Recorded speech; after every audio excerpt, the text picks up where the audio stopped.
nyaeta acara siraman rohani anu bari disanggakeun ka pangersa Al Ustad Saifuddin di Jakarta Selatan. Kumardi kitu ka pangersa Syaihuna Al Mukarram mangga nyanggakeun.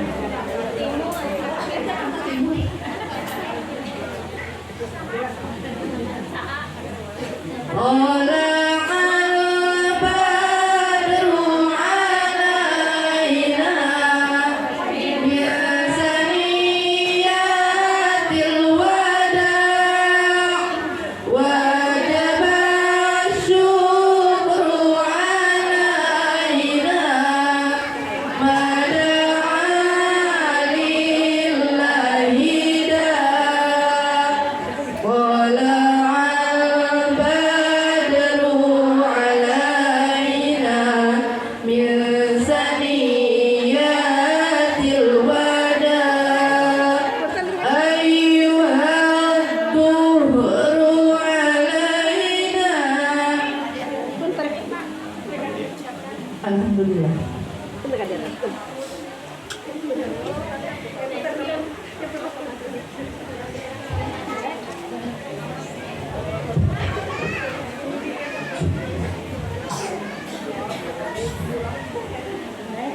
Assalamualaikum warahmatullahi wabarakatuh.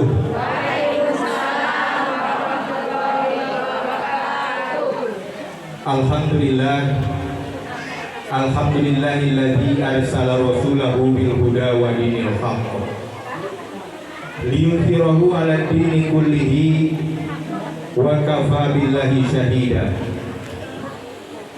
Asyhadu an la ilaha illallah wa asyhadu anna Muhammadan abduhu wa rasuluhu la nabiyya ba'da.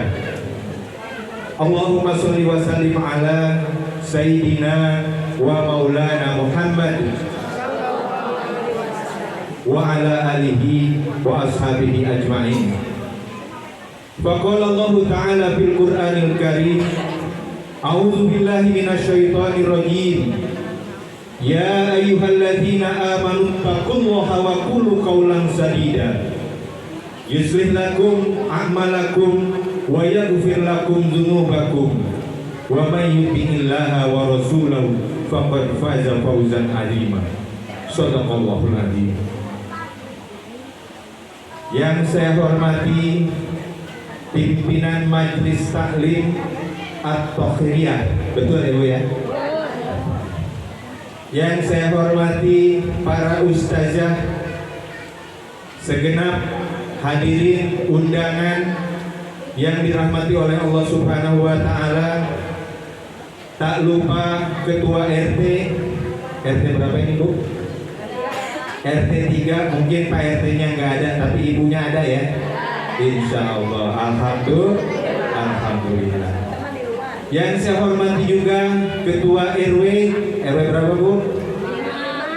RW 5, ayah tuh Bu, Pak RW -nya. Alhamdulillah Ibu Naya, subhanallah. Yang saya hormati juga Lurah Desa Sabandar, ayah tuh Bu? Ayah tuh? Ayah, orang sebut belanya, pilih Ameh Abdul, soalnya itu cenah lebet karena YouTube, sugan we kayak bulurahna nonton di YouTube, amin ya rabbal alamin. Wabil khusus ibunda kami Ibu Hajah Maryam, mata'anallahu binuri hayatih, mudah-mudahan Allah Subhanahu wa taala memberikan kesehatan terhadap ibunda kami, amin ya rabbal alamin.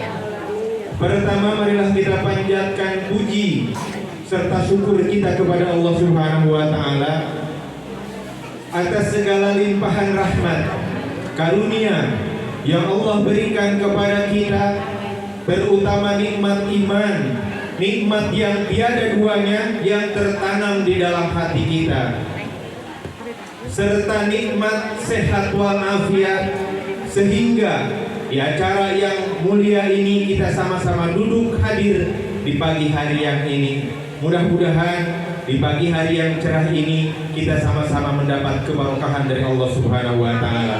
Amin ya rabbal alamin. Ibu, Bu, Ini mohon maaf, mungkin saya berbicara gado-gado. Boleh Bu gado-gado ya? Sawios ya. Karena subhanallah tadi salah MC-nya dari Jakarta Selatan, dari Jakarta Timur ya, dari Jakarta Timur. Karena memang biasa sehari-hari di Jakarta. Nah, takut bahasanya kasar. Karena apa? Karena tidak dicontohkan oleh Nabi kita Muhammad SAW ketika kita berbicara kasar. Maka untuk itu mohon maaf sekali lagi, saya bicaranya gado-gado. Mudah-mudahan semua yang hadir di sini paham dengan bahasa nasional kita, insya Allah. Namun sebelum saya menyampaikan beberapa kisah-kisah dari Rasulullah SAW, marilah kita bersolawat terlebih dahulu. Tapi tadi udah 3 kali solawatnya Ustaz. Gimana nih? Apa lanjut apa enggak solawatnya? Lanjut apa enggak? Walaupun tadi sudah 3 kali, tetapi tadi Ustazah, sekarang Ustaz, insya Allah rasanya berbeda. Kita mulai ya, solawatnya tidur dulu. 1, 2, 3. Allahumma sholli ala Sayyidina Muhammadin tibbil qulubi wa dawaiha wa afiyatil abdari wa shifaiha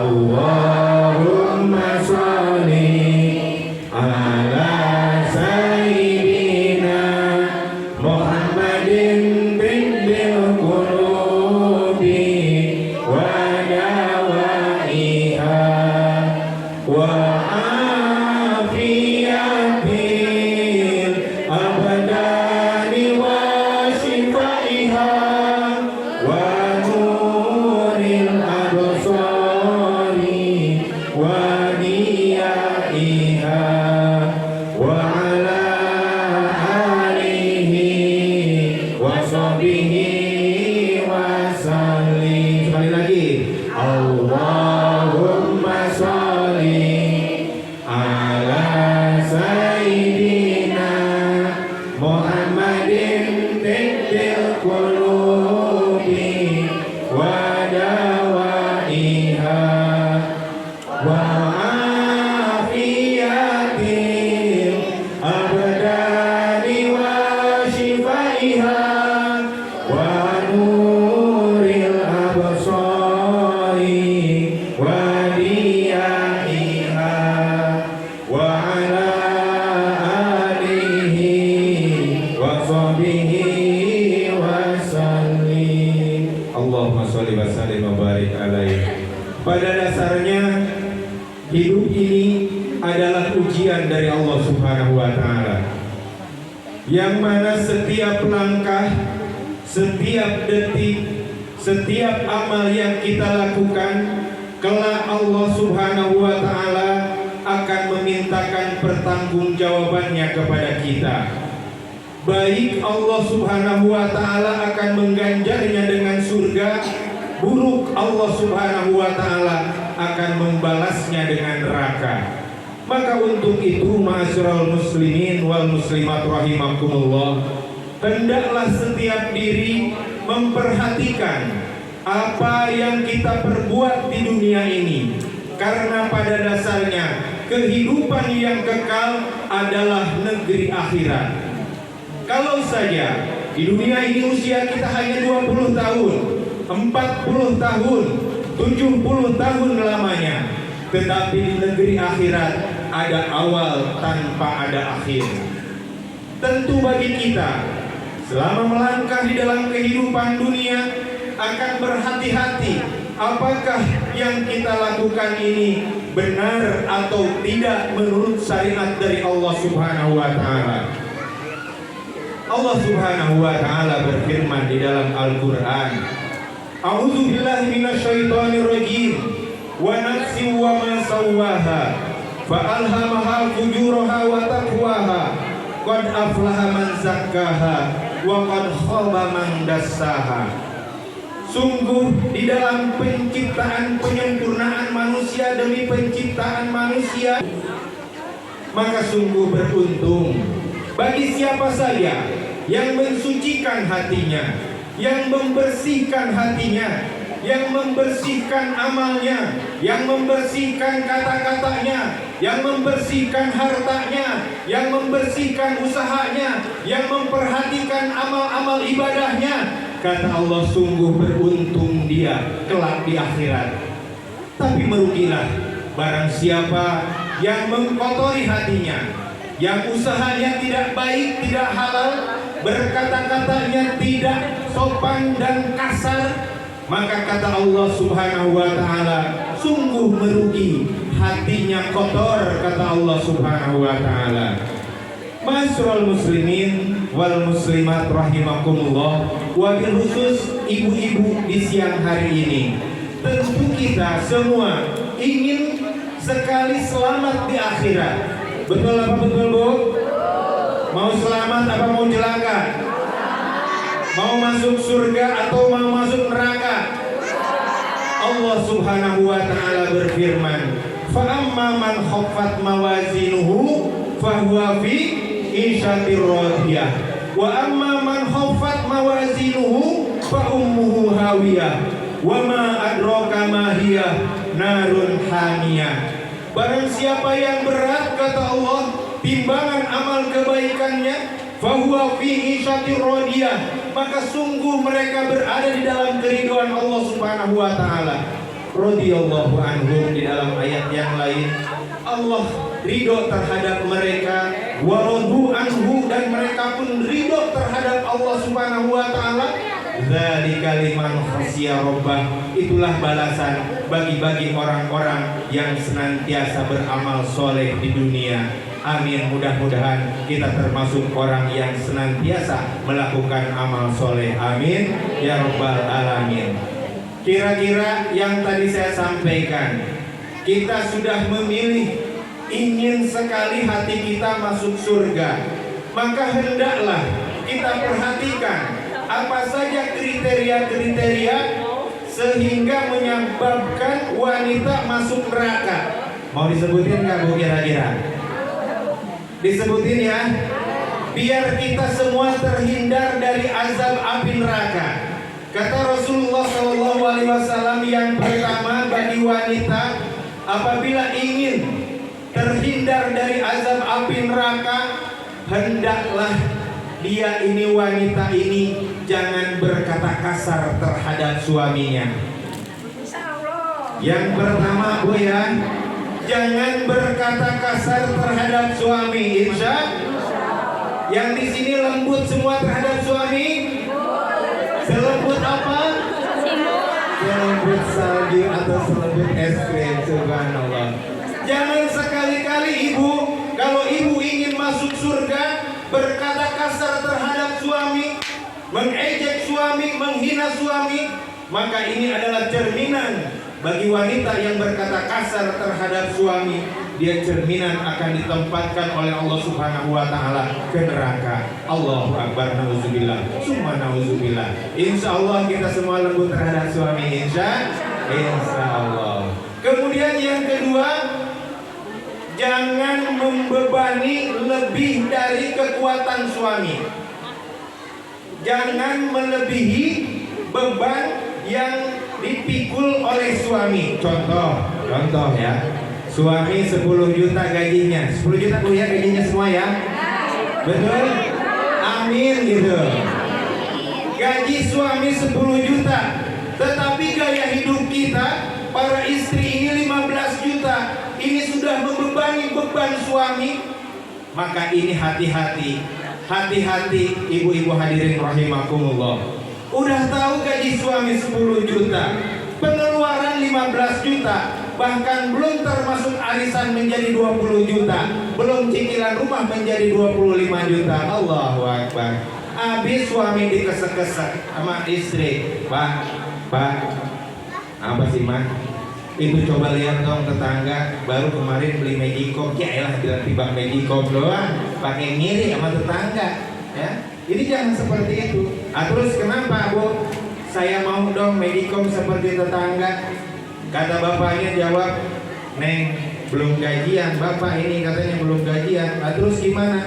Ya udahlah katanya korupsi aja. Ini Bapak Ibu hadirin rahimakumullah, yang menyebabkan suami tidak baik, yang menyebabkan suami berlaku salah di luar, terutama khususnya mencari rezeki karena ada tuntutan dorongan dari keluarga terutama istri, berlaku tidak baik di dalam usahanya. Maka insya Allah kita semua yang hadir di sini, apabila suami gajinya 10 juta, maka kita gunakan 5 juta.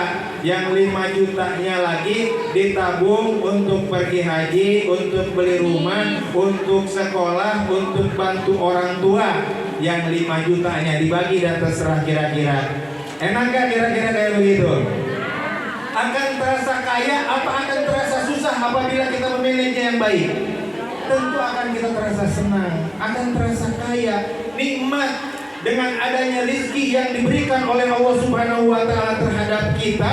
Maka fabiha wa nikmah, nikmat Bu, nikmat, subhanallah. Kalau kita nih para suami, kalau kerja terus kemudian 1 bulan gajian ternyata 1 juta, begitu sampai ke rumah, yang manggilnya Yayang apa Neng? Yayang. Yayang ya. Kalau saya manggil Say. Say ya, itu seperti itu. Neng, ini gajian AA cuma 1 juta. Nah, kalau istri soleh, tentu jawabannya alhamdulillah AA, ini rezeki dari Allah. Mari kita sama-sama tata. Nah ini untuk AA, jangan ngerokok dulu ya A ya, rokok tidak baik kayak gitu ya. Nah ini beli beras saja, beli ini saja. Ya kalau umpama biasa makannya 1 piring, dikurangin 1/4 jadi 3/4. Insya Allah AA, apabila AA takwa, besok akan ditambahkan rezekinya oleh Allah Subhanahu wa Ta'ala. Kira-kira nikmat apa enggak? Kira-kira suami senang apa enggak? Kita balik sekarang. Gajian nih kira-kira suami 500.000, kurangin lagi dikit biar ngambek perempuan. 500.000 1 bulan, datang Neng, AA gajian 500.000. Kalau istri nggak baik, dasar suami goblok, kagak pantas banget tuh, kagak bisa katanya, kagak bisa cari duit, nah seperti itu. Dan kalau keluar kata-kata ini, maka ini merupakan satu ciri tanda dari Allah Subhanahu wa Ta'ala, perempuan ini akan terhina kelak di negeri akhirat. Kemudian yang ketiga adalah orang yang memelihara sholatnya, wabil khusus perempuan. Kalau sholatnya terjaga, insya Allah akan mendapatkan rahmat dari Allah Subhanahu wa Ta'ala. Bahkan salah satu janji dari Rasulullah SAW, yaitu wanita yang masuk surga. Tetapi apabila wanita tidak melaksanakan sholat, maka wal'iyazubillah, na'udzubillah, subhana'udzubillah, itu adalah ciri penghuni neraka. Yang keempat, ibu-ibu hadirin rahimakumullah, wanita yang senantiasa menjaga auratnya terhadap yang bukan muhrimnya. Ini makanya bagi wanita ini hukumnya wajib. Apabila wanita tidak menutup auratnya, maka ini akan berbahaya bagi dirinya. Maka kita usahakan, ibu-ibu hadirin rahimakumullah, kita berhijab terhadap yang bukan muhrim kita. Insya Allah semua sudah berhijab di sini semua. Insya Allah, betul di madrasah. Berarti kalau begitu kurang hubungannya. Kurang apa enggak? Cuman punya 1 warna ungu. Ustaz bisa aja nyuruh pakai kerudung, bagi dong saya kerudungnya. Nah ini hari ini spesial, istri saya bawakan kerudung untuk 6 orang. Asik. Ya, salah ya. Tadi dikatakan masih kurang kerudungnya. Ternyata cuma punya 2. Sekarang kita tambahin 3. Ya insya Allah ya. Tapi nanti insya Allah biar tidak mengganggu mauidhah ini, akan kita tekniknya kita atur. cuma 6. Tadinya mau buat solusin tapi kurang.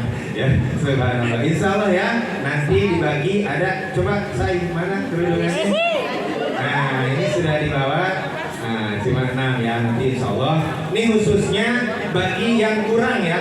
Kalau yang sudah punya 5, saya harapkan jangan ambil. Yang masih kurang, gitu. Yang masih kurang nanti silakan. Insya Allah mudah-mudahan rezekinya kelak lebih banyak lagi dan ada yang bagi lagi. Amin ya robbal alamin. Itulah 4 ciri kata Rasulullah SAW sebagai penghuni neraka.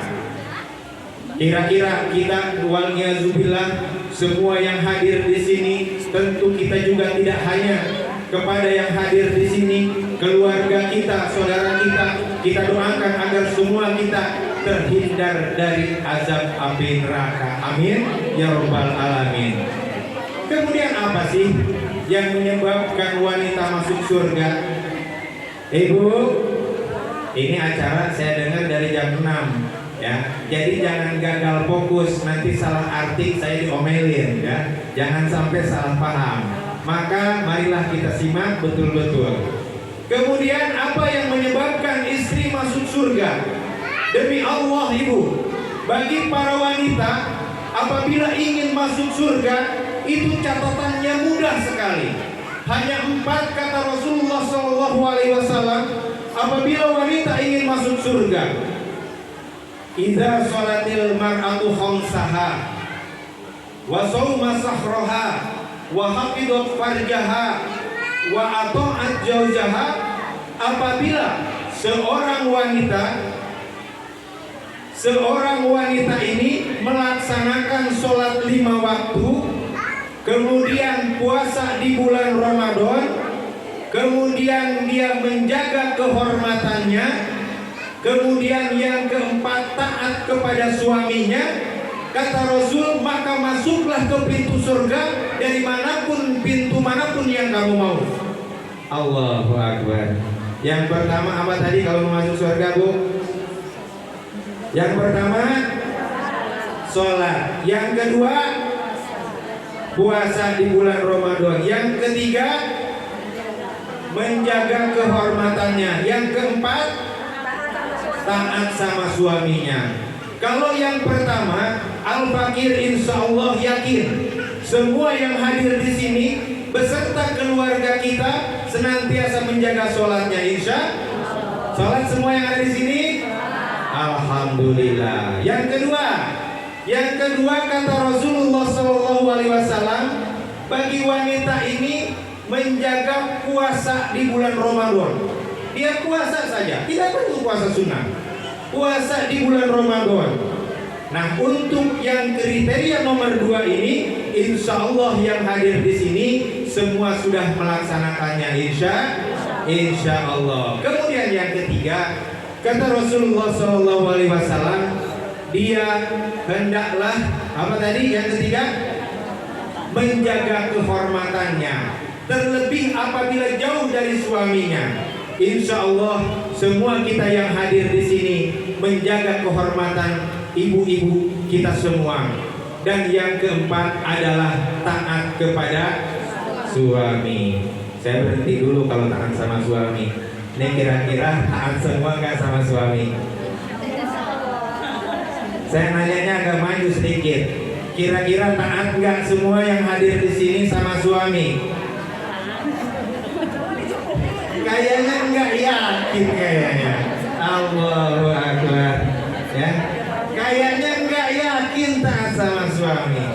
Allahu Akbar. Kalau nomor 1 sholat, yang kedua puasa, yang ketiga menjaga kehormatan, itu mudah. Tetapi sulit rasanya taat terhadap suami. Allahu Akbar. Maka setelah pengajian Mau'idhah Hasanah ini, kita rubah perilaku kita taat sama suami, karena itu adalah merupakan satu cerminan wanita masuk ke dalam surganya Allah Subhanahu wa taala. Insya Allah Bu, kalau mau ngaji ya, walaupun ngaji itu kebaikan, baik apa enggak ngaji?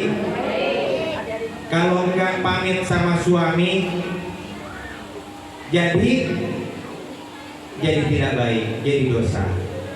Walaupun ngaji sekalipun, sholat sunnah sekalipun, apabila tanpa izin terhadap suami tidak ridho, yang tadinya kebaikan justru itu jadi keburukan bagi perempuan-perempuan. Maka caranya gini, kalau mau izin sama suami, izinnya paralel. Ya, paralel. Kalau manggil suami apa? Abah. Oh, amat Bu. Kali itu AA. Oh, persaki aki. Dulu kalau lagi masih cantik gimana? Masih muda. Panggilannya apa? Panggilannya? Beb. Nah, ya yang beb lah gitu ya. Yang beb. Saya izin ya. Mau pengajian. Emang mau kemana pengajiannya? Itu di masjid, di majelis taklim atau khairiyah. Lama enggak? Ya lama sih. Ya cuma kan ini buat kebaikan. Izin ya. Berapa hari? Berapa kali? Oh mama nih galak suaminya. Tadinya nggak mau ngizinin, cuma diakalin. Enggak sih, untuk hari ini cuma sekali doang. Tapi minggu besok lagi, minggu besok lagi, minggu besok lagi, minggu besok lagi, minggu besok lagi, minggu besok lagi. Nah gitu. Jadi disiasatin izinnya. Nah ya, insya Allah ya. Nah izinnya paralel. Kalau nanti kamu ngambek gitu kan, kenapa? Kan dulu udah izin. Nah gitu ya.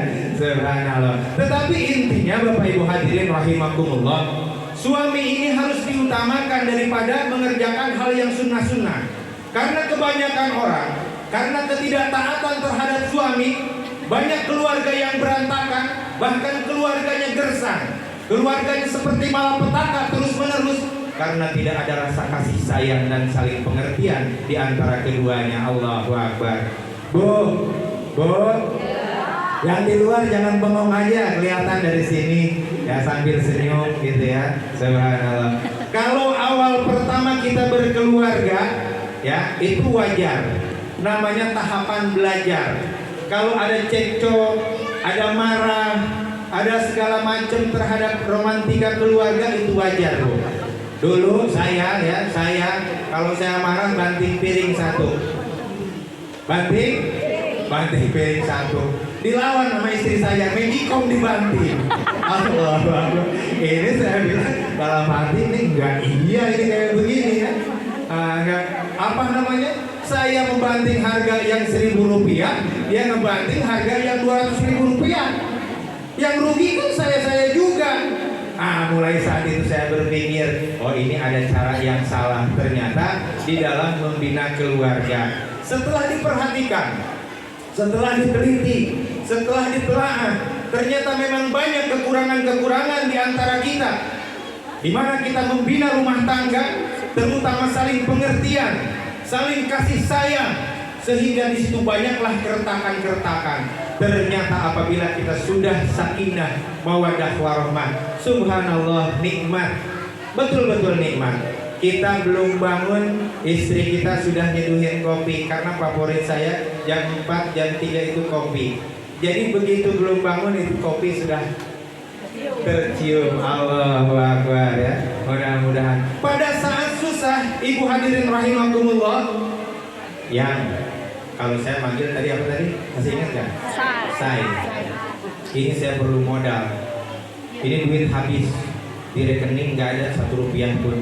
Terus gimana? Ini istri tersayang ini, subhanallah. Tahu-tahu dia sambil senyum.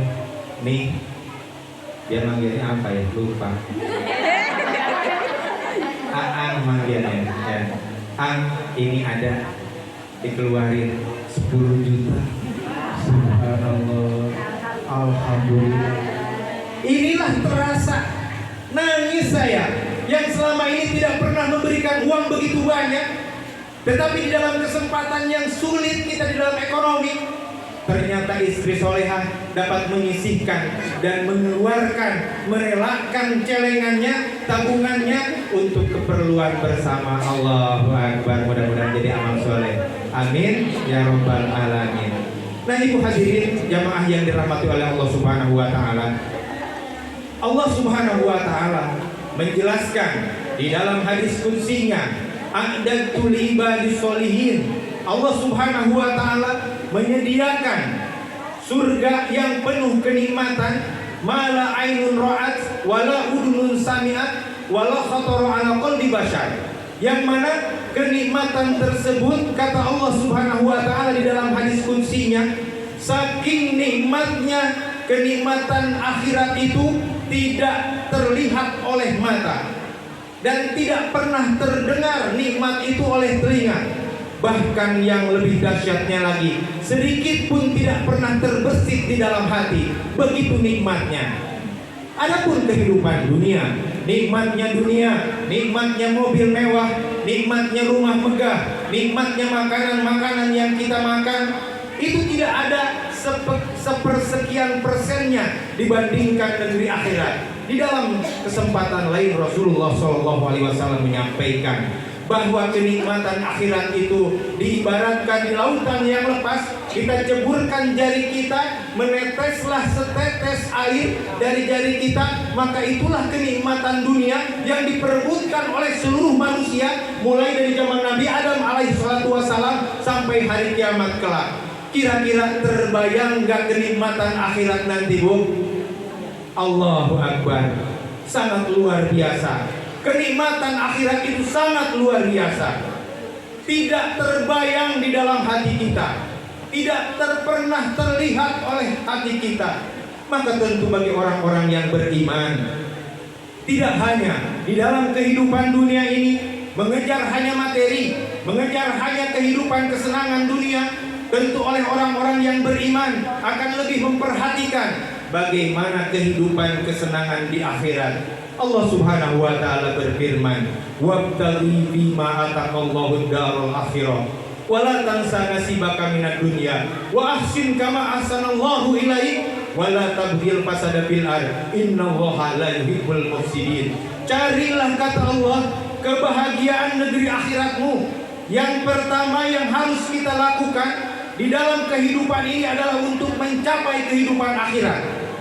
Wala tabghil fasada fil ard. Tetapi kata Allah, jangan lupakan bagianmu di dunia. Silahkan kalian mempunyai mobil mewah, mempunyai perusahaan, mempunyai rumah megah, mempunyai kebun-kebun, mempunyai ladang-ladang, mempunyai ternak-ternak yang begitu banyak. Tetapi kata Allah, utamakanlah kehidupan akhirat. Wahsin kama ahsanallahu ilaik, dan berbuat baiklah terhadap sesama. Sesungguhnya Allah Subhanahu wa taala senantiasa mencintai kepada orang-orang yang senantiasa berbuat baik. Allah Subhanahu wa taala juga berfirman di dalam Al-Qur'an, "A'udzubillahi minasyaitonirrajim. Ya ayyuhalladzina amanu taqullaha wal tanzur nafsum ma qaddamat lighad. Wattaqullaha innallaha khabirum bima ta'malun." Kata Allah Subhanahu wa taala, wahai orang-orang yang beriman, hendaklah kalian memperhatikan apa yang telah kalian perbuat untuk hari esok. Hari esok di sini maknanya hari negeri akhirat. Apa kata Allah? Kerja kalian bagaimana? Usaha kalian bagaimana? Perhatikan semua kehidupan kita. Perhatikan kata Allah Subhanahu wa taala untuk kehidupan hari esok. Jangan sekalian kita semua seperti orang yang lupa terhadap Allah, sehingga Allah Subhanahu wa taala merupakan diri kita. Mudah-mudahan ma'asyiral muslimin wal muslimat rahimakumullah, kita termasuk orang-orang yang senantiasa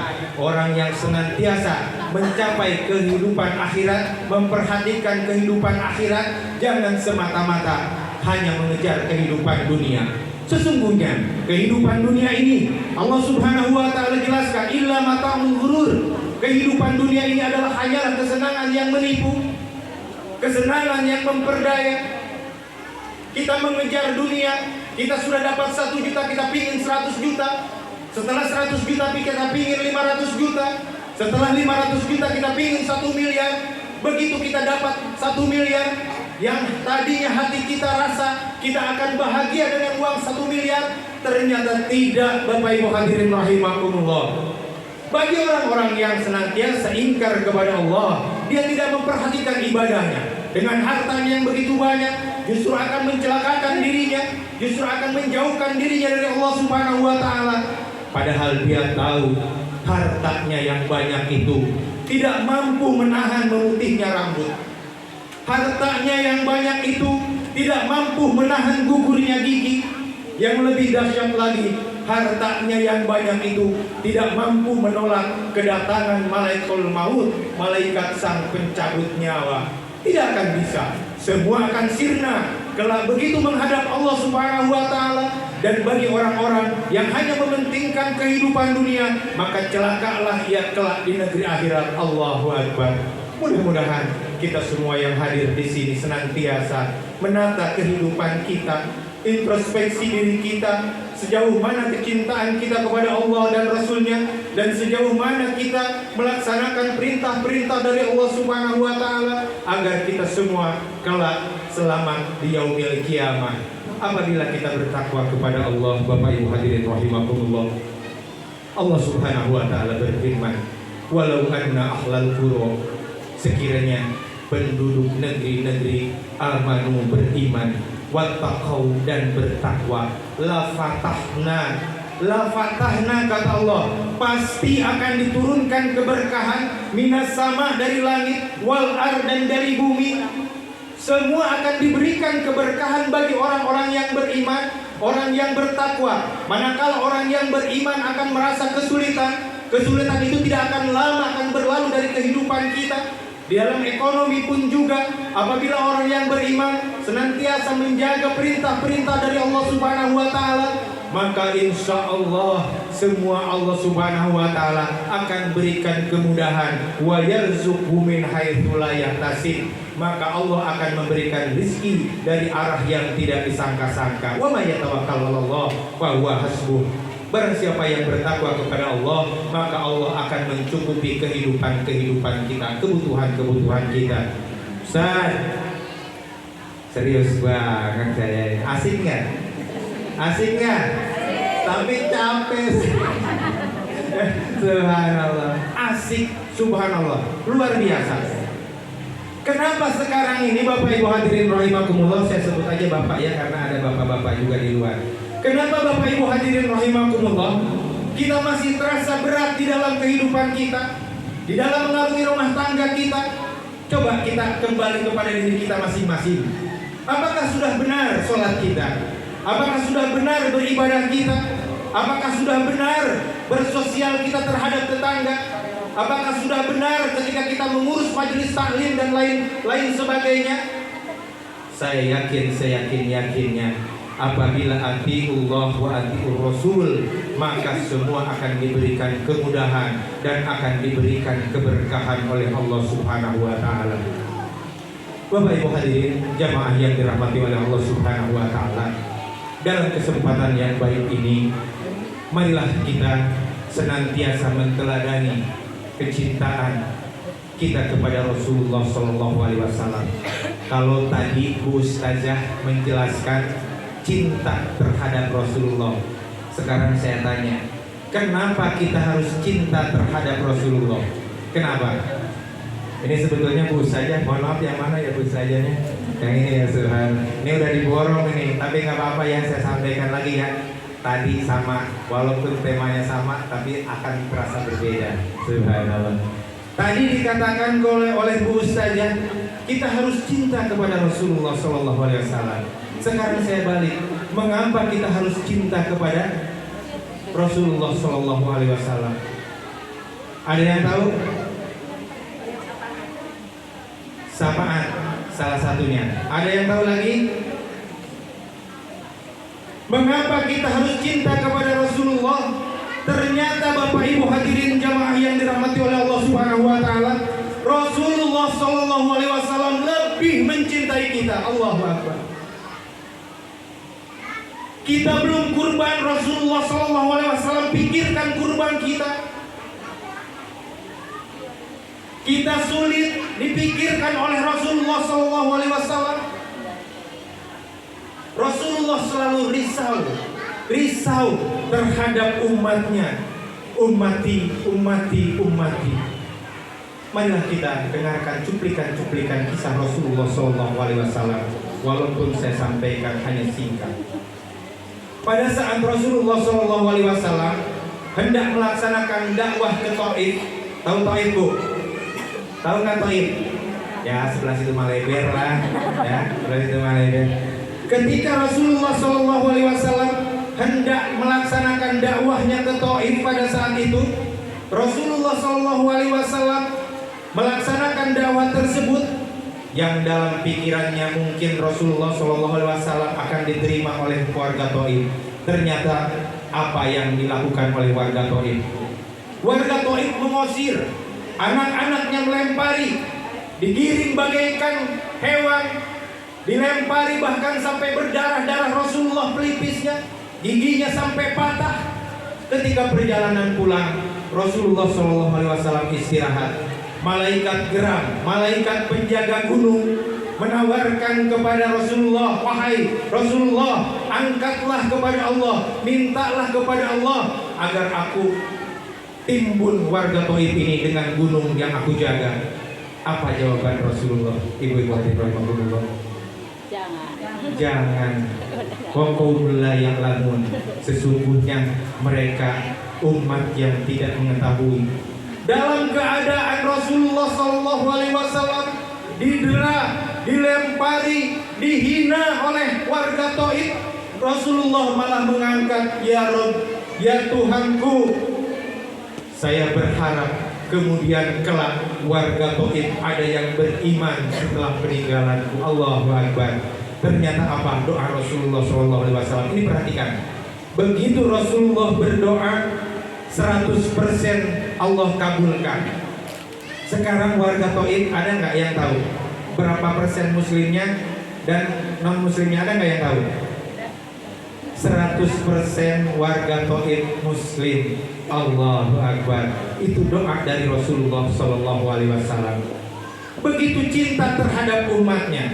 Bahkan di dalam satu kesempatan ada sahabat yang saking cintanya kepada Rasulullah SAW, ketika sholat ia menunggu Rasulullah. Zuhur menunggu asar, asar menunggu maghrib, maghrib menunggu isya, isya menunggu subuh. Di keseharian harinya sahabat ini hanya menunggu kedatangan Rasulullah SAW. Suatu ketika Rasulullah melihat sahabat ini badannya kurus. Kemudian Rasulullah menghampiri sahabat tersebut. Wahai sahabat, kenapa badanmu kelihatan kurus? Kata sahabat ini, ya Rasulullah, akhir-akhir ini saya tidak bisa makan karena cinta saya terhadapmu ya Rasulullah. Seandainya, kata sahabat ini, seandainya saya diperintahkan oleh engkau Rasulullah untuk berperang, maka saya siap pada saat ini saya melaksanakan perang. Apabila engkau memerintahkan sesuatu, maka saya siap dengan tenaga ini untuk melaksanakan perintah engkau ya Rasulullah. Ya Rasulullah. Tetapi sahabat ini menangis, ya Rasulullah, hamba ini hanya hamba biasa, hanya orang biasa, sedangkan engkau seorang Rasul. Sedangkan engkau seorang Rasul, mana mungkin saya takut nanti di akhirat saya tidak bersama dengan engkau Rasulullah. Saking cintanya sahabat ini menunggu Rasulullah di setiap 5 waktu untuk bertemu dengan Rasulullah SAW. Allahu Akbar. Bahkan di dalam hadis lain, bagaimana Sayyidina Umar ketika Rasulullah SAW keluar dari masjid, waktu itu Rasulullah SAW, kaifa asbahtu ya Umar, apa kabarmu hari ini wahai Umar? Umar menjawab, kabar baik ya Rasulullah, saya cinta terhadapmu melebihi cinta terhadap orang tuaku dan keluargaku kecuali diriku sendiri. Rasulullah menepuk Umar, la ya Umar, tidak Umar, belum sempurna keimanan engkau sebelum aku dicintai melebihi dari siapapun. Serentak pada saat itu Sayyidina Umar mengubah statementnya, wahai Rasulullah, saya cinta kepadamu melebihi dari keluargaku, melebihi dari anakku, bahkan melebihi cinta terhadap diriku. Allahu Akbar. Ini cintanya sahabat terhadap Rasulullah. Maka begitu Ibnu Umar melihat pernyataan Sayyidina Umar ini, Dijelaskan di dalam hadis tersebut, bertanya, kenapa ayah begitu langsung mengubah pernyataan yang tadinya engkau cinta kepada Rasulullah, tetapi ada yang lebih dicintai dirimu sendiri. Kemudian Sayyidina Umar menjelaskan, wahai anakku, kalau Rasulullah memikirkan aku, memikirkan keselamatanku, memikirkan kesejahteraanku, tapi nafsuku ini, nafsu yang ada di dalam hati, dia tidak peduli apakah aku ini, jasad ini diazab oleh Allah Subhanahu wa taala atau dihinakan oleh Allah Subhanahu wa taala, maka memilih nafsu itu aku buang, maka aku akan persembahkan cintaku kepada Rasulullah sallallahu alaihi wasallam. Rasulullah sallallahu alaihi wasallam. Allahu akbar. Bapak Ibu hadirin jamaah yang dirahmati oleh Allah Subhanahu wa taala. Bahkan di dalam satu kesempatan yang tadi disampaikan oleh ustazah kita, di suatu ketika anaknya Ibnu Abbas membawakan air wudhu terakhir Rasulullah. Pada saat itu Rasulullah SAW dalam pelukan Sayyidatuna Aisyah, istri tercinta dari Rasulullah SAW. Kemudian Rasul berwudhu. Pada saat-saat tersebut di dalam riwayat lain, wahai sahabat, aku rindu terhadap keluargaku. Aku rindu terhadap keluargaku. Aku rindu terhadap keluargaku. Berulang kali Rasulullah SAW menyampaikan. Kemudian sahabat ini bertanya kepada Rasulullah, ya Rasulullah, bukankah aku ini adalah sahabatmu? Lah, kalian bukan sahabatku, antum ashabi, kalian adalah sahabatku. Kemudian sahabat ini bertanya, lalu siapakah saudaramu wahai Rasulullah? Saudaraku, kata Rasulullah, orang yang akan hidup ribuan tahun yang akan datang, dia tidak pernah bersamaku, dia tidak pernah melihatku, dan dia tidak pernah merasakan bagaimana kehidupan bersama Rasulullah. Tetapi walaupun dia tidak mengenalku, kata Rasulullah, dia cinta kepadaku, dia taat kepadaku, maka itulah saudaraku. Allahu Akbar. Kita dirindukan oleh Rasulullah SAW. Bahkan rindunya Rasulullah, cintanya Rasulullah SAW terhadap kita tidak hanya sampai di situ. Bahkan kelak di yaumil akhir, di negeri akhirat, Rasulullah SAW menunggu di pintu surga di samping telaga. Dia tidak masuk ke surga sebelum semua umatnya masuk ke surganya Allah Subhanahu wa taala. Dia masih mencari mana jemaah majlis taklim at-tahiriyah, mana majlis jamaah ini, mana si fulan, mana si fulan, mana si fulan kok belum masuk surga. Ditunggu kita semua kelak di yaumil kiamah, di hari padang mahsyar, ketika kita belum masuk surga oleh Rasulullah SAW. Allahu Akbar. Ya Rasul, salam, salam alaika. Ya Rasuli, salam, salam alaika. Ya Habib, salam, salam alaika. Salawatullah alaika. Sekali lagi. Ya Nabi, salam, salam alaika. Ya Rasul, salam, salam alaika. Ya Habib, salam, salam alaika.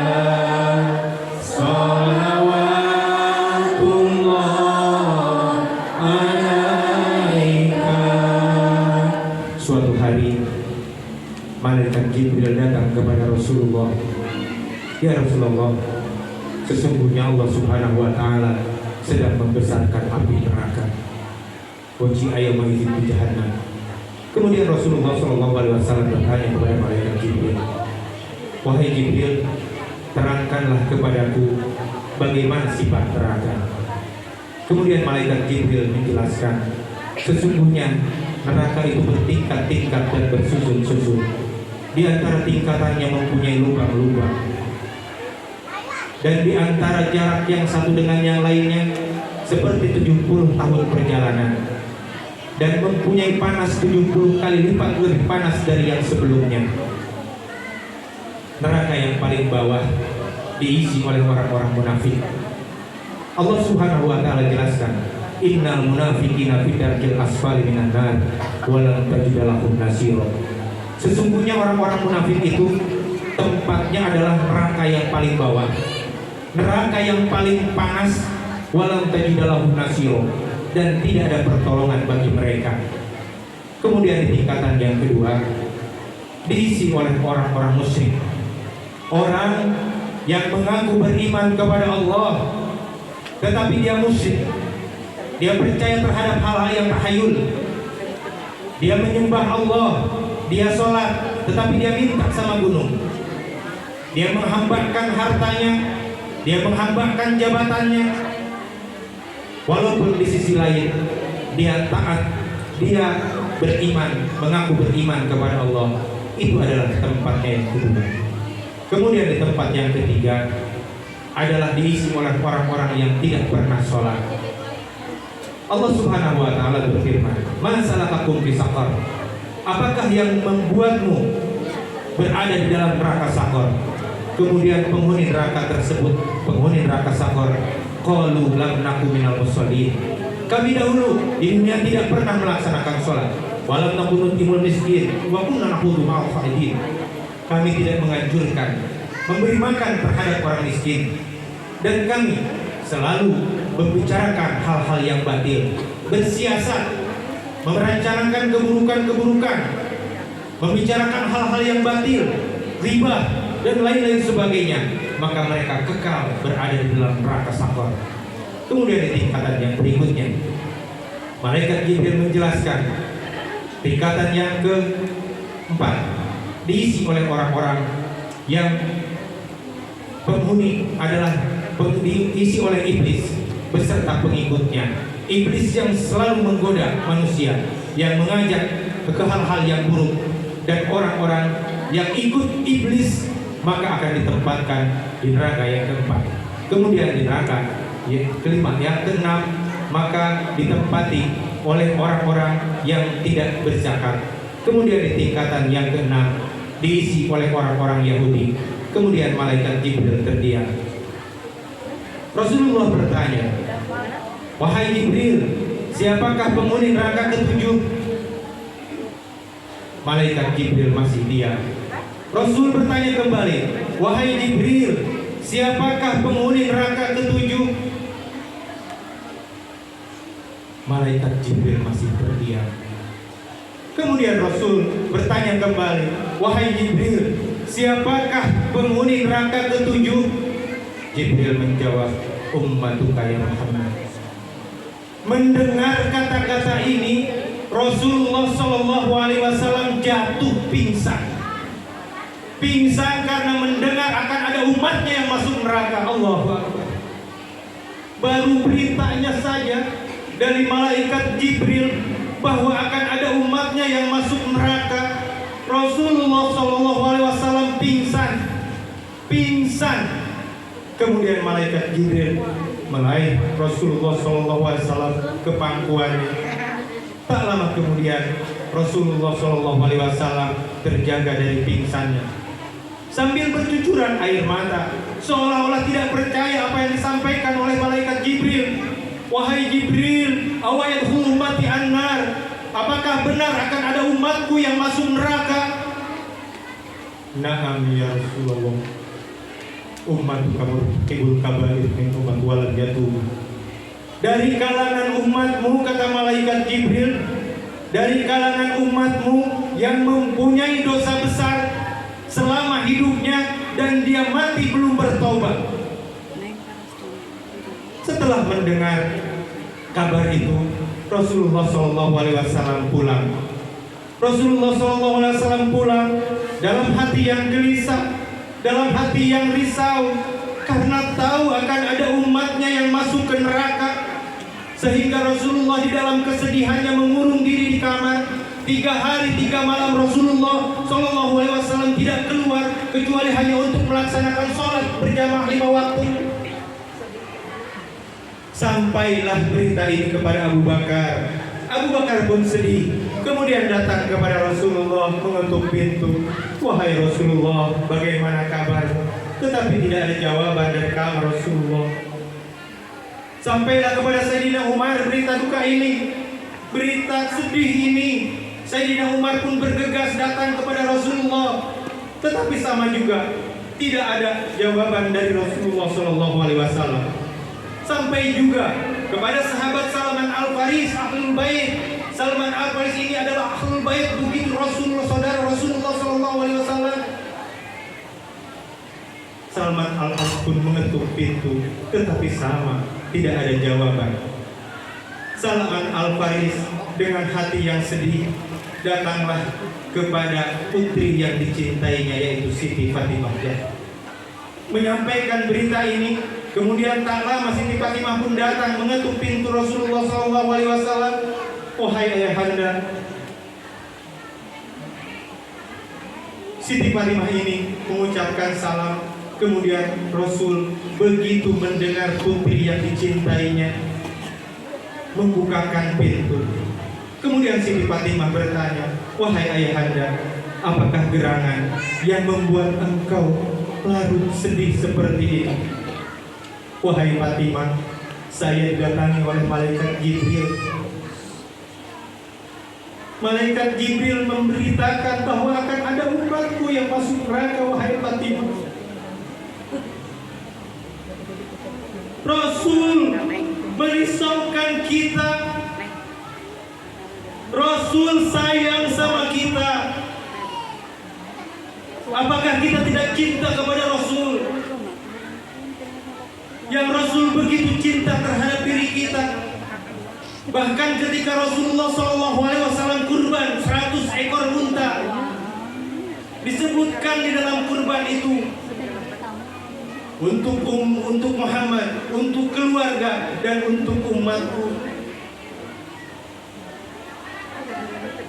Rasanya cinta kita terhadap Nabi ini belum benar, belum sempurna. Walaupun baik yang kita lakukan di setiap harinya, tetapi jauh dibandingkan cinta Rasul terhadap diri kita. Adakah seorang ayah memperhatikan kurban anaknya, memperhatikan sholatnya, memperhatikan kebutuhannya? Allahu Akbar. Rasulullah SAW begitu cinta terhadap umatnya. Allahu Akbar. Ya Nabi salam, salam alaika. Ya Rasul salam, salam alaika.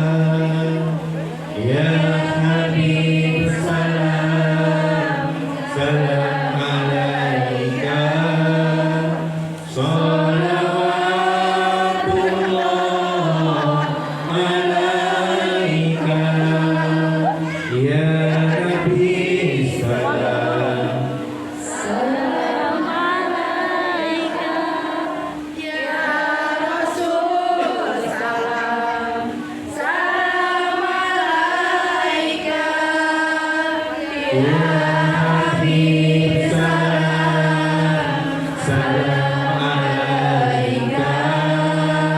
Salawatullah alaika. Cinta kita terhadap Nabi, cinta kita terhadap Rasul, itu adalah merupakan satu kunci kita untuk meraih surganya Allah Subhanahu wa Ta'ala. Allah Subhanahu wa Ta'ala berfirman, A'udzubillahi minasyaitonir rajim. Qul in kuntum tuhibbunallaha fattabi'uni yuhibbukumullah wa yaghfir lakum dzunubakum wallahu ghafurur rahim. Katakanlah wahai Rasulullah, apabila kalian cinta kepada Allah, maka ikutilah aku. Fattabi'uni, apabila kalian sudah mengikuti Rasulullah, niscaya Allah akan mencintaimu, akan menyayangimu, tidak hanya sampai sayang, maka Allah akan mengampuni dosa-dosamu. Insya Allah ketika Allah Subhanahu wa Ta'ala sudah mengampuni dosa kita, maka kita akan dimasukkan ke surga Allah Subhanahu wa Ta'ala. Amin ya rabbal alamin. Bagaimana cara kita untuk meraih surganya Allah? Setelah kita di dalam kehidupan kita berlaku tidak baik, berlaku belum baik, berlaku kurang sehat, masih banyak salah yang kita lakukan. Allah Subhanahu wa Ta'ala berfirman, A'udzubillahi minasyaitonir rajim. Wasari'u ila magfiratin min rabbikum wa jannatin 'arduhas samawati wal ard uiddat lil muttaqin alladzina yunfiquna fis sarra wad dharra wal kadhimina al ghaidha wal 'afina 'anil nas wallahu yuhibbul muhsinin. Saya tadi belum izin duduk, nggak apa-apa ya. Ini saya biasanya di Jakarta tuh 1 jam. Tadi saya konfirmasi di sini kalau ibu-ibu katanya 1 jam setengah. Masih kuat nggak 1 jam setengah? Masih kuat nggak? 15 menit lagi ya. 15 menit lagi ya. Nanti jawabannya nggak dapat nanti. Basicnya nanti keburu basi. Tadi katanya dari MC, insya Allah nanti bawa basic gitu ya. Tapi tadi mau saya rekam itu ya. Mau saya rekam yang mana tadi? Yang apa tadi? Sholatullah, salamun, apa tadi? Ada. Coba sekali. Direkam teneng. Jangan ya, sudah ya. Rekam tuh. Yang jangan main HP nyanyinya coba. Ala toha Rasulillah salatullah Kalamullah ala yasin habibillah. Lamun ngaji guru jempe ulah barinya oh HP lamun bari sare bisi digondol ku kelong wewe. Saya tadi ketawa di sana ya, betul. Ini saya mau bawa ke Jakarta nih. Jangan sambil main HP nanti digendol oleh pelong. Allah. Bisa dibawa orangnya juga. Allah. Tapi saya perhatiin juga saya di sini paling ganteng, Bu. Oh, isfasil. Paling ganteng saya. Ini dari Junior. Oh iya, ada 2. Ternyata ada 2. Paling ganteng saya. Subhanallah ya. Oke, kita lanjutkan sampai tadi. Bagaimana cara kita meraih surganya Allah Subhanahu wa Ta'ala? Kata Allah, wasari'u ila magfiratin. Bersegeralah menuju kepada ampunan Allah Subhanahu wa Ta'ala. Kita ini disuruh ya oleh Allah Subhanahu wa Ta'ala buru-buru tobat. Buru-buru apa? Jangan nunggu tua. Kemarin Bu, di tempat saya anak lagi lucu-lucunya meninggal. Gedean lagi dikit 10 tahun meninggal. Gedean lagi dikit 15 tahun meninggal. Gedean lagi dikit 30 tahun meninggal. Gedean lagi dikit 40 tahun meninggal. Gedean lagi dikit 60 tahun meninggal. Gedean lagi dikit 65 tahun meninggal. Yang selanjutnya nggak usah, nggak ada ya, nggak ada yang di atas 70 ya. Ada, oh yang 70 tahun juga sama meninggal. Maka kata Allah Subhanahu wa Ta'ala, bersegeralah menuju kepada ampunan Allah Subhanahu wa Ta'ala, wa jannatin arduhas samawati wal ard, dan menuju kepada surganya Allah Subhanahu wa Ta'ala. Allahu Akbar. Jadi tobat itu jangan ditunggu-tunggu. Apabila kita mempunyai kesempatan, apabila tidak ada kesempatan pun kita berupaya membuat kesempatan tersebut. Kita bertobat kepada Allah Subhanahu wa Ta'ala. Karena umur kita tiada yang tahu. Entah gimana, entah di mana, entah bagaimana, kita nggak ada yang tahu. Subhanallah, semalam itu tadinya Saya mau datang ke sini itu pagi, ba'da subuh, karena subuh ini jam 4 lewat 10 menit. Biasanya 15 menit, paling lama 30 menit selesai, saya baru mau jalan. Ternyata punya kakak ini risau, takut nggak datang adeknya. Jalan dong sekarang, insya Allah siap. Saya jalan. Jalan setelah sholat asar.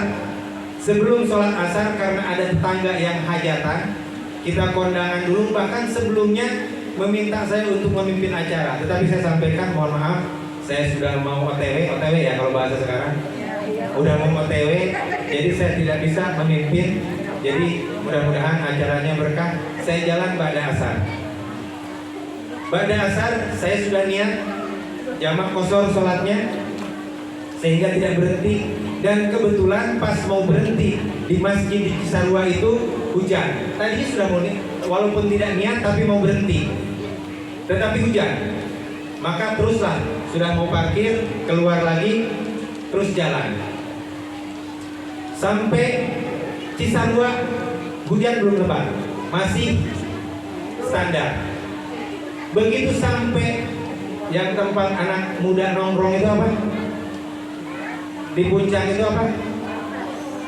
Warpat. Malah tahu istri saya, yang lain nggak ada yang tahu, berarti nggak pernah ke sana ya. Alhamdulillah. Warpat mulai agak besar hujannya. Subhanallah, makin ke bawah makin besar hujan. Makin ke bawah ini makin besar hujan. Dan sampai sebelum Tapal Kuda kalau nggak salah ya, daerah apa itu namanya? Cugenang. Itu hujan besar dan semua banjir di jalan. Itu jujur aja Bu, saya ingat mati Bu. Ini kalau sampai saya nganyut nggak jadi acara maulid besok ini. Gede banget. Itu terasa. Allahu Akbar. Ini nyawa ini betul-betul ada dalam genggaman Allah Subhanahu wa Ta'ala. Mungkin nggak pada saat saya takut saya keluar? Nggak mungkin, air deras. Kalau keluar jatuh, motor pun banyak yang jatuh. Apa yang saya lakukan? Zikir, bersolawat, terus alhamdulillah. Yang menjadi lagi ada sedikit obat. Kalau dari atas itu agak lancar, tapi dari bawah ini macet. Dalam hati saya nih kalau nganyut juga nggak sendiri, rame-rame. Pasti ada juga guyon di hati. Itu jujur, takut saya. Takut saya mati sementara dosa ini masih banyak. Masih belum tobat. Tobatnya belum sempurna kalaupun sudah. Maka bagi diri kita, kata Allah Subhanahu wa Ta'ala, wasari'u ila magfiratin, bersegeralah, cepat-cepatlah. Jangan menunggu kesempatan yang akan datang. Jangan menunda-nunda, kata Allah Subhanahu wa Ta'ala. Bersegera menuju kepada ampunan Allah Subhanahu wa Ta'ala, dan bersegera menuju kepada surganya Allah Subhanahu wa Ta'ala. Wa jannatin arduhas samawati wal ard. Yang surga ini, kata Allah, Allah persiapkan. Surga ini luasnya seluas langit. Tahu nggak Bu, langit itu seluasnya apa? Ada yang tahu nggak? Siapapun peneliti, siapapun itu tidak ada pernah ada yang tahu langit luasnya seberapa. Adapun biru itu batas akhir pandangan kita. Luasnya luar biasa. Wa jannatin arduhas samawati wal ard, dan menuju kepada surganya Allah Subhanahu wa Ta'ala yang luasnya seluas langit dan bumi. Uiddat lil muttaqin, yang Allah Subhanahu wa Ta'ala sediakan bagi orang-orang yang bertakwa. Siapakah orang yang bertakwa itu? Di dalam ayat ini Allah Subhanahu wa Ta'ala jelaskan, alladzina yunfikuna fis-sarra'i wad-dharra, adalah orang-orang yang senantiasa menginfakkan hartanya di jalan Allah Subhanahu wa Ta'ala dalam keadaan lapang atau dalam keadaan sempit. Kita dianugerahi harta oleh Allah Subhanahu wa Ta'ala banyak, maka infak kita pun banyak, infak kita pun besar, membantu orang pun kita lebih banyak. Wadharra, Tetapi apabila keadaan sempit di dalam materi, kita tetap infak, kita tetap bersedekah, walaupun hanya 1.000 rupiah ataupun 10.000 rupiah, semampu kita.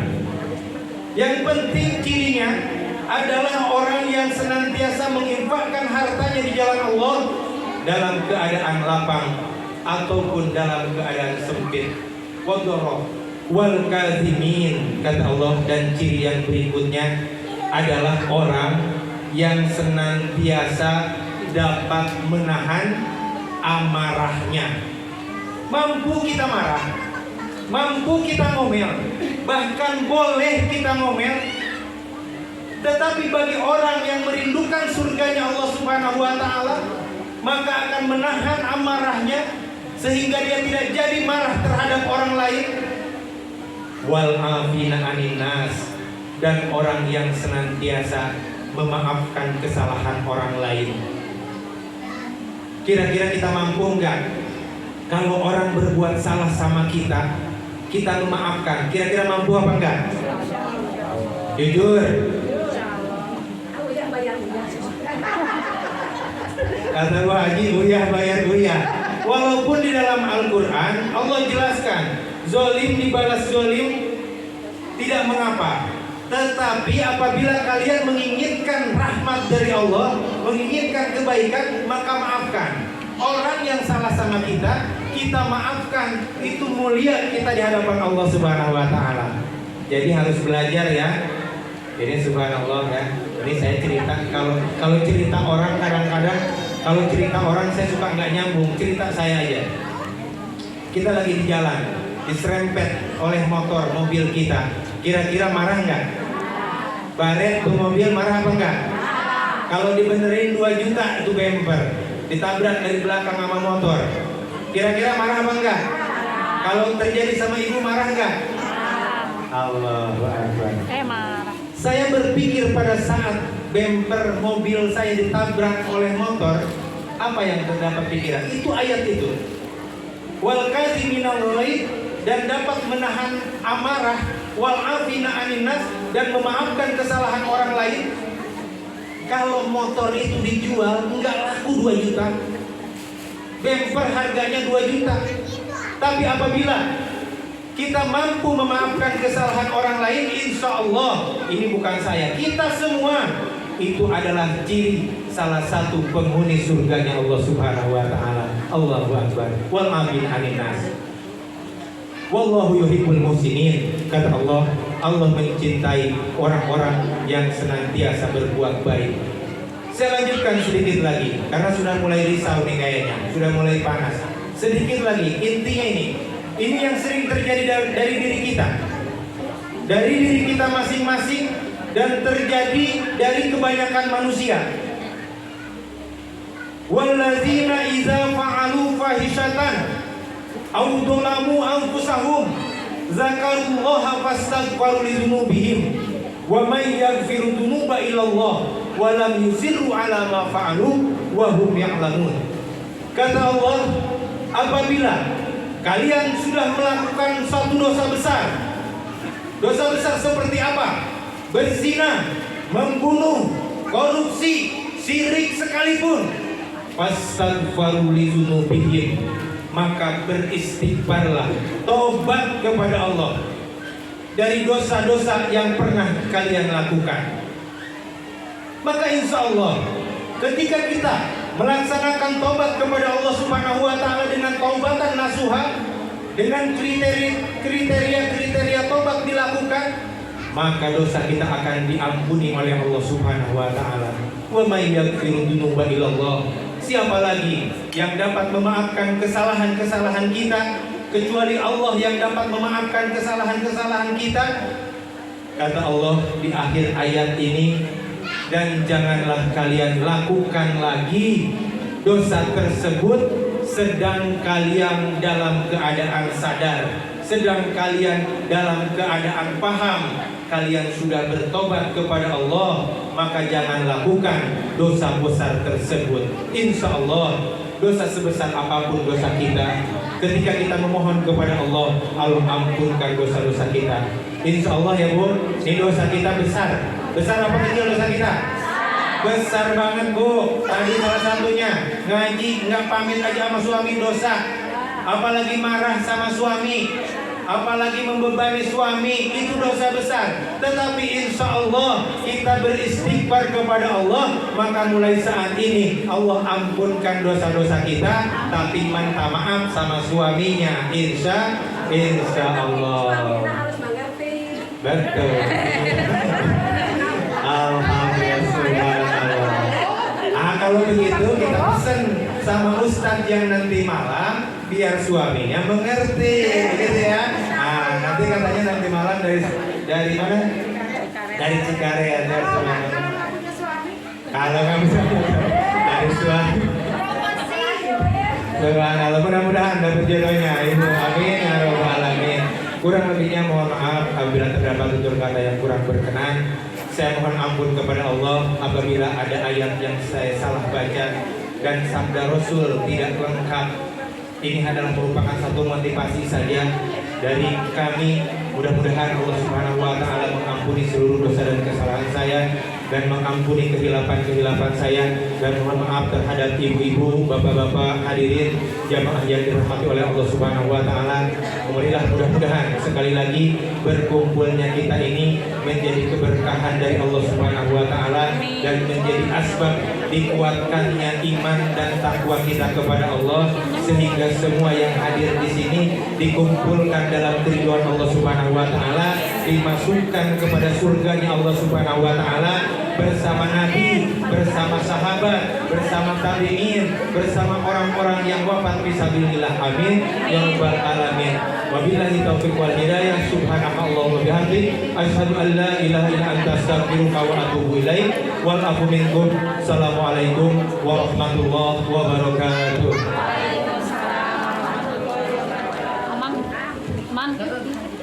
Oh, kurungannya belum dibagi katanya. Jadi